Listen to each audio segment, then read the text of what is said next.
All right, we're live.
Come here.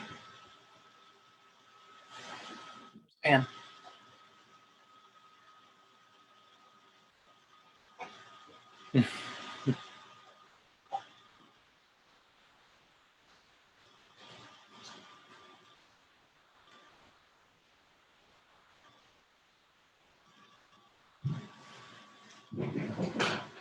What's up? All right.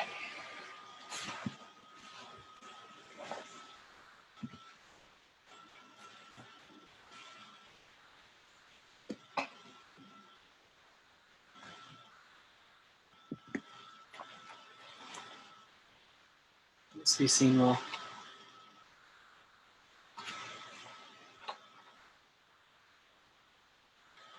Yeah, it's kind of bright.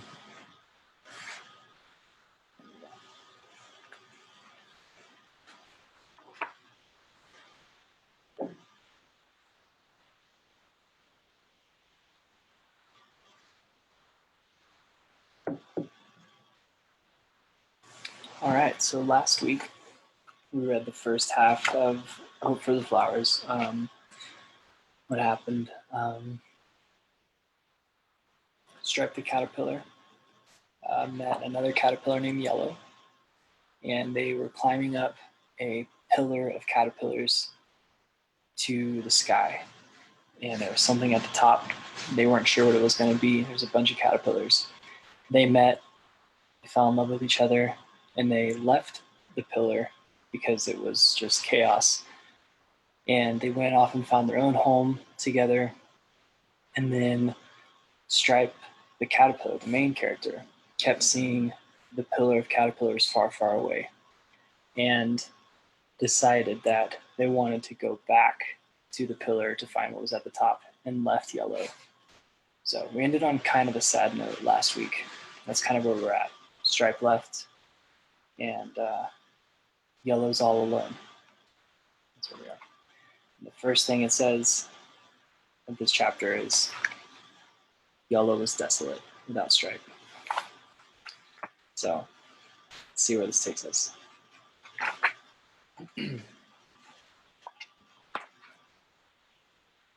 All right. So let's talk about Yellow.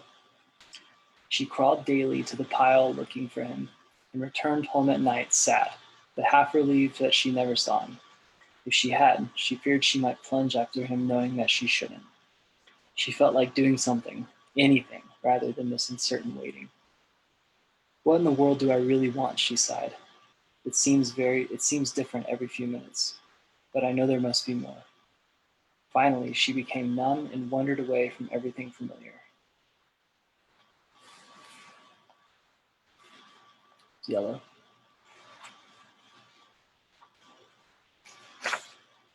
One day, a gray-haired caterpillar hanging upside down on a branch surprised her.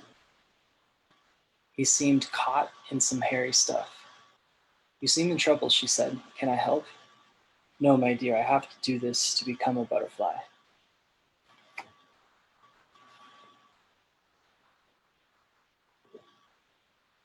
It's hard to get the pictures in the frame. All right. Her whole insides leapt. Butterfly, that word, she thought. Tell me, sir, what is a butterfly? It's what you are meant to become. It flies with beautiful wings and joins the earth to heaven. It drinks only nectar from the flowers and carries the seeds of love from one flower to another. Without butterflies, the world would soon have few flowers.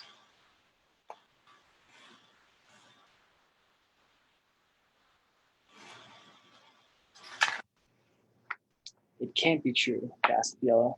How can I believe there is a butterfly inside you or me when all I see is a fuzzy worm? I feel that way sometimes. Just fuzzy worm. How does one become a butterfly? She asked pensively. You must want to fly so much that you are willing to give up being a caterpillar. You mean to die? Asked Yellow, remembering the three who fell out of the sky. Yes and no, he answered. It looks like you will die, but what's really you will still live. Life is changed, not taken away. Isn't that different from those who die without ever becoming butterflies?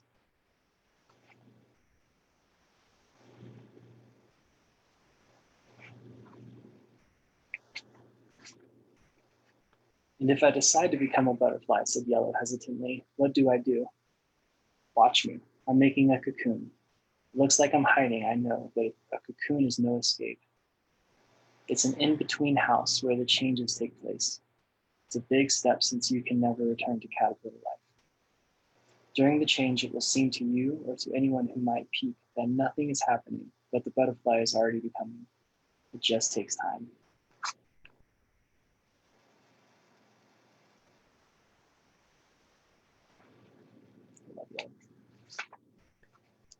And there's something else.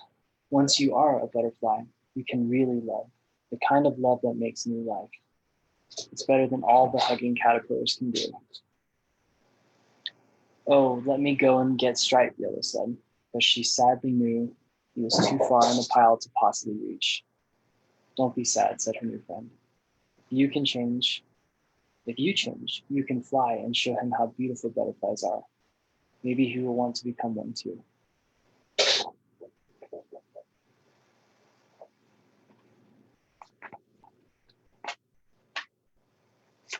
Yellow was torn in anguish. What if Stripe comes back and I'm not there? What if he doesn't recognize my new self? Suppose he decides to stay a caterpillar. At least we can do something as caterpillars. We can crawl and eat. We can love in some way. How can two cocoons get together at all? How awful to get stuck in a cocoon. How could she risk the only life she knew when it seemed so unlikely she could ever be a glorious winged creature? What did she have to go on? Seeing another caterpillar who believed enough to make his own cocoon. And that peculiar hope which had kept her off the pillar and leapt within her when she heard about butterflies.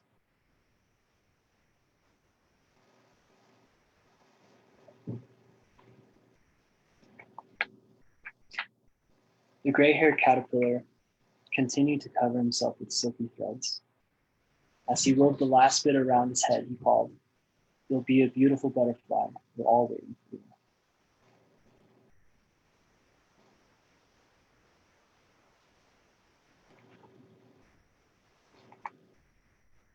And Yellow decided to risk for a butterfly. For courage, she hung right beside the other cocoon and began to spin her own. Imagine, I didn't even know I could do this. That's some encouragement that I'm on the right track. If I have inside me the stuff to make cocoons, maybe the stuff of butterflies is there too.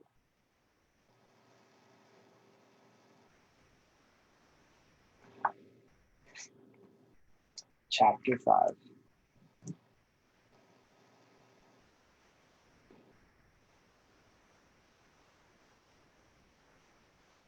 I guess we're going to hear from Stripe now.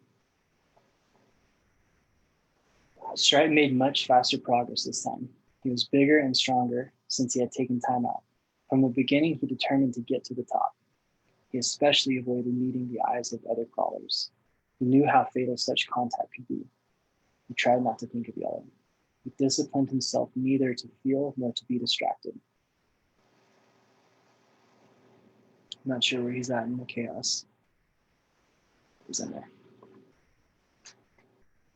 Stripe didn't seem just disciplined to others. He seemed ruthless. Even among climbers, he was special. He didn't think he was against anybody. He was just doing what he had to if he was to get his way to the top. Don't blame me if you don't succeed. It's a tough life.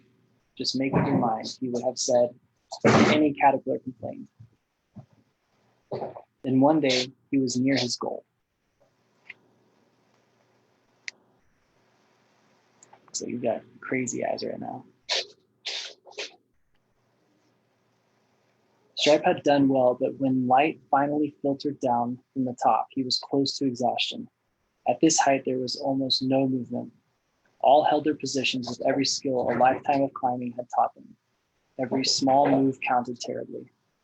There was no communication, only the outsider's touch. They were like cocoons to one another. Then one day, Stripe heard a crawler above him saying, "None of us can get any higher without getting rid of them." Just madness. Madness. Soon after, he felt tremendous pressure and shaking. Then came screams and falling bodies. Then silence. Lots more light and less weight from above.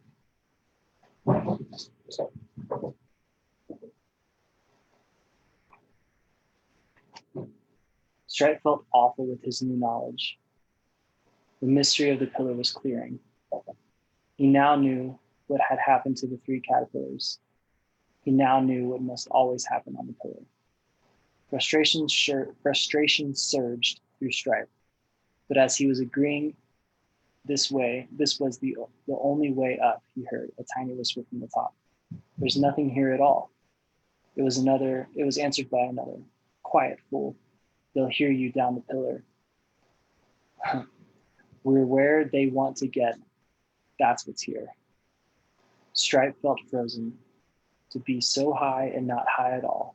It only looked good from the bottom.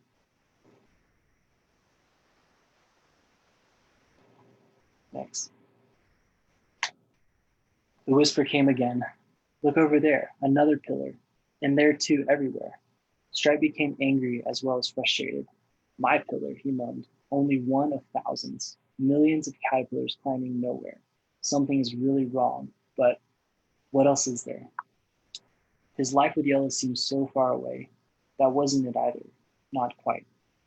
Yellow. He let her image fill his being. You knew something, didn't you? Was it courage to wait? Maybe she was right. I wish I was with her. I could go down, he thought. I'd look ridiculous, but maybe it's better than what's happening here. All the pillars.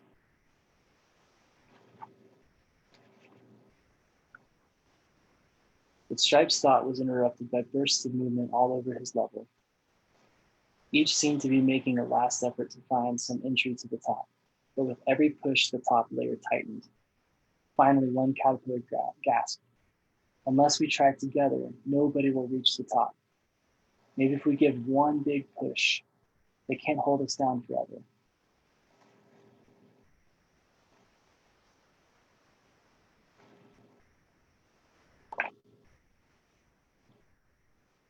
But before they could act, there were cries and commotion of another kind. Stripe struggled to the edge to see the cause. A brilliant yellow winged creature was circling the pillar, moving freely, a wonderful sight. How did it get so high without climbing? I think it's yellow. When Stripe poked out his head, the creature seemed to recognize him. It extended its legs and tried to grab him. Stripe caught himself just before being pulled out of the pile. The brilliant creature let go and looked sadly into his eyes. That look activated excitement Stripe hadn't felt since he first saw the pillar. Words from the past returned. Butterflies alone.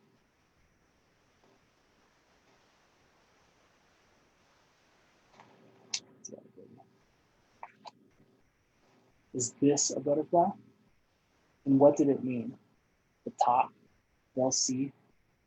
It was all so strange and yet like it was supposed to be. And those eyes with the look of yellow, could it be?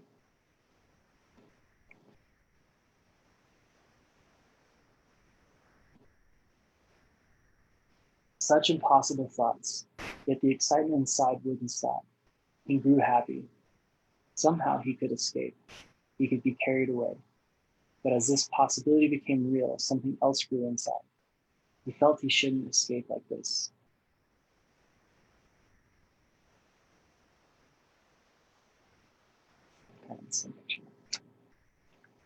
Looking into the creature's eyes, he could hardly bear the love he saw there. He felt unworthy. He wanted to change, to make up for all the times he had refused to look at the other. He tried to tell her what he felt. He stopped struggling. The other stared at him as though he were mad.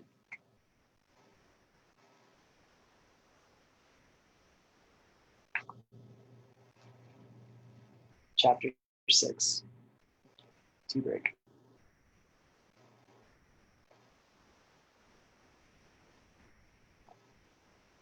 All right. He turned around and began down the pillar. This time he didn't curl up. He stretched out full length and looked straight into the eyes of each caterpillar. He marveled at the variety and beauty, amazed that he had never noticed it before. He whispered to each, "I've been up, there's nothing there." Most paid no attention. They were too intent on climbing. One said, "It's sour grapes. He's bitter. I bet he never made it to the top."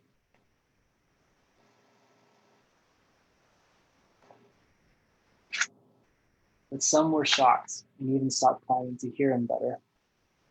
One of these whispered in anguish, "Don't say it even if it's true. What else can we do?"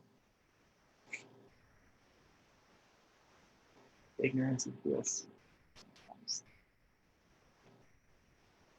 Stripes answered shocked them all, including himself. "We can fly. We can become butterflies. There's nothing at the top and it doesn't matter." As he heard his own message, he realized how he had misread the instinct to get high. To get to the top, he must fly, not climb. Stripe looked at each caterpillar, inebriated with joy that there could be a butterfly inside. It's a good picture. I'll get close.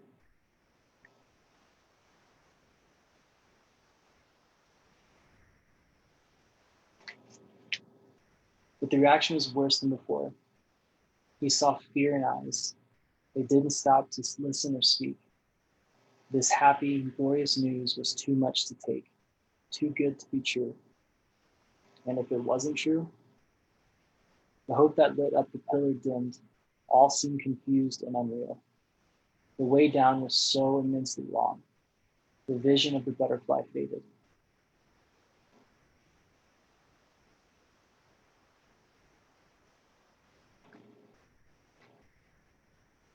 Doubt flooded Stripe. The pile took on horrible dimensions. He struggled on fairly blindly. It seemed wrong to give up believing, yet believing seemed impossible. A crawler sneered, "How could you swallow such a story? Our life is earth and climbing. Look at us worms. We couldn't be butterflies inside. Make the best of it and enjoy caterpillar living." "Perhaps he's right," sighed Stripe. "I haven't any proof. Did I only make it up because I needed it so much?"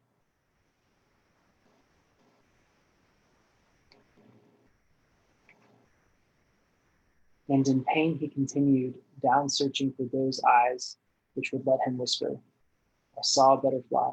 There can be more to life."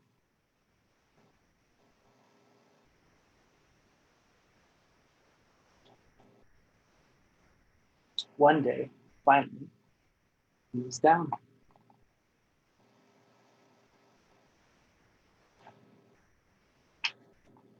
Chapter 7. Tired and sad, Stripe crawled off to the old place where Yellow and he had romped. She was not there, and he was too exhausted to go further, so he curled up and fell asleep.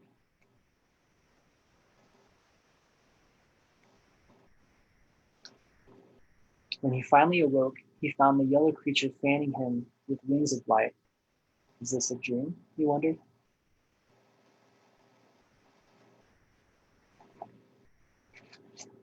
the dream creature acted awfully real.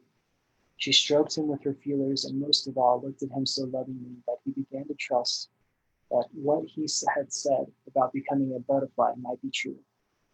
She walked a little distance away and then flew back. She repeated it as if he should follow. So he did.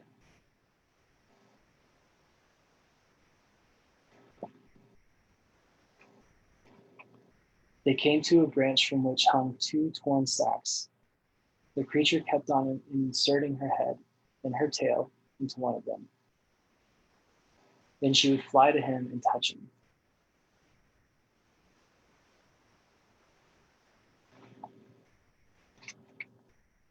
Her feelers quivered, and Stripe knew she was speaking. He couldn't make out words, and slowly he seemed to understand.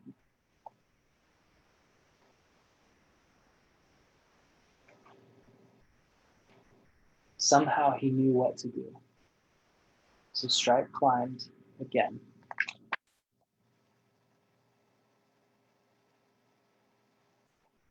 Getting to the end here. It got darker and darker, and he was afraid. He felt he had to let go of everything. And Yellow waited.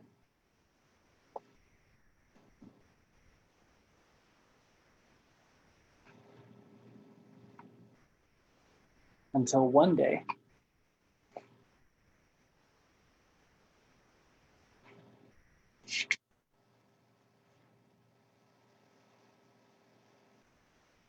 no words.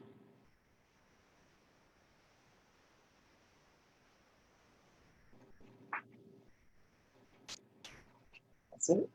The end. All right. Let's hope for the flowers, part 2. Thanks for listening. Next Monday, we'll do another one. Maybe the Velveteen Rabbit, maybe Goodnight Moon, maybe The Little Prince. I don't know. Send us a comment. Let us know what book you'd like to hear. Yeah, check out our website, welookitthroughthis.org. If you have anything you want to share with others or thoughts or, support of any sort, let us know. We could use more volunteers and more videos to, give people outlets and other resources to support mental health during this really hard and scary time for a lot of us. So take care of yourselves, be good to yourselves, be good to others, and yeah, thanks for being here. Have a good night, everybody. Adios.